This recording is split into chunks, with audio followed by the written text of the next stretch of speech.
राज्य सरकारने अहिल्यादेवी होळकर कर्जमाफी योजनेच्या नावाखाली राज्यातील तमाम शेतकऱ्यांची क्रूर माकड चेष्टा चालवली असून ही शुद्ध फसवणूक आहे, असा घणाघाती आरोप स्वाभिमानी शेतकरी संघटनेचे अध्यक्ष आणि माजी खासदार राजू शेट्टी यांनी केला आहे।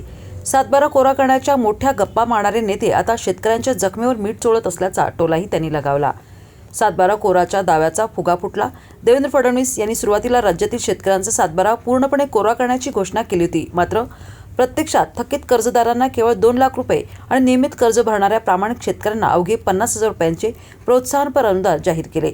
हा राज्यातील कोट्यवधी कर्जदार शेतकऱ्यांचा मोठा विश्वासघात आहे।